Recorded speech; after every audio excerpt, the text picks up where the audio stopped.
Hai, Assalamualaikum warahmatullahi wabarakatuh.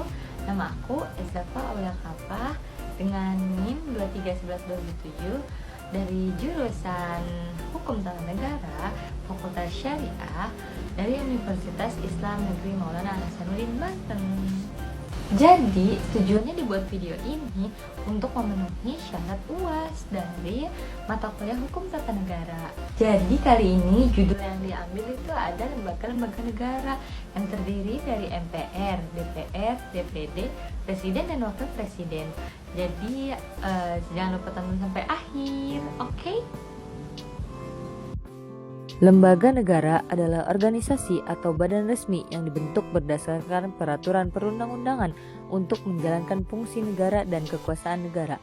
Lembaga negara memiliki peran penting dalam penyelenggaraan negara yang bertanggung jawab untuk menjalankan tugasnya sesuai dengan aturan dan undang-undang yang berlaku. Lembaga-lembaga negara saling berhubungan. Kak, Ya, kenapa? lembaga negara Indonesia ada apa aja sih? Lembaga negara Indonesia itu ada banyak. Contohnya ada MPR, DPR, DPD, Presiden dan Wakil Presiden. Jadi, kamu mau tanya yang mana? Kak, kalau MPR itu apa aja sih? MPR itu Majelis Permusyawaratan Rakyat adalah lembaga negara di Indonesia yang memiliki wewenang dan fungsi sebagai pemegang kekuasaan tertinggi dalam ketatanegaraan. Pada masa Orde Lama, MPR memiliki kewenangan dalam memilih presiden dan wakil presiden. Masa Orde Baru masih menjadi lembaga tertinggi, tapi kewenangan dalam GBHN dihapuskan, dibentuk DPR sebagai lembaga legislatif. Sedangkan pada masa reformasi, MPR mengalami perubahan signifikan setelah amandemen UUD 1945, kewenangannya dikurangi dan fokus pada penetapan dasar negara. MPR terdiri dari anggota perwakilan rakyat dan anggota perwakilan daerah. Kalau DPR apa, Kak? DPR adalah Dewan Perwakilan Rakyat yang merupakan lembaga legislatif tertinggi di Republik Indonesia yang memiliki peran penting dalam sistem ketatanegaraan.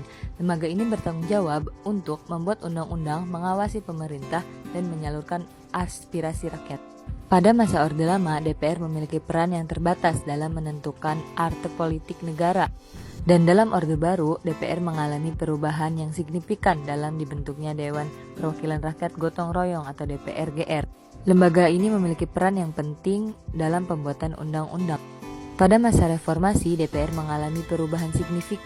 Dengan di amandemen 1945, lembaga ini mendapatkan kewenangan yang lebih luas termasuk dalam mengawasi pemerintahan dan menyalurkan aspirasi rakyat. jadi gitu. Ada yang mau ditanya lagi? Kalau DPD, Kak? DPD itu Dewan Perwakilan Rakyat. Pasca amandemen UUD 1945, DPD diposisikan sebagai lembaga negara yang setara dengan DPR dan MPR. Namun, peran dan kewenangannya berbeda. DPD bukanlah bagian dari MPR, berbeda dengan masa sebelum amandemen. Kedudukan DPD yang independen ini bertujuan untuk memastikan representasi daerah dalam proses pengambilan keputusan di tingkat nasional. Susunan dan kedudukan DPR diatur lebih lanjut dalam Undang-Undang Nomor 27 Tahun 2009 tentang MPR, DPR, DPD, UU, MD3. DPR berfungsi sebagai pertimbangan RUU, contohnya APBN, RUU lainnya yang berkaitan dengan otonomi daerah. Juga tidak memiliki kewenangan legislatif, beda dengan DPR. Kak, boleh nanya nggak? Ini yang terakhir, please. Boleh.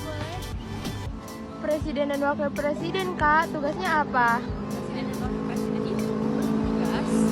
Presiden dan Wakil Presiden merupakan jabatan puncak dalam sistem ketatanegaraan Indonesia. Mereka memegang peran penting dalam sebagai kepala negara atau kepala pemerintah, menjalankan fungsi eksekutif dan memimpin negara. Undang-Undang 1945 Pasal 4 ayat 1 menyatakan bahwa Presiden Republik Indonesia memegang kekuasaan pemerintahan menurut UUD. Pasal ini menegaskan bahwa Presiden adalah kepala negara dan kepala pemerintahan yang memiliki kewenangan penuh dalam menjalankan pemerintah. Wakil Presiden berperan sebagai pendamping membantu Presiden dalam menjalankan tugasnya serta menggantikan Presiden jika ada halangan. Presiden dan Wakil Presiden juga memiliki kewenangan.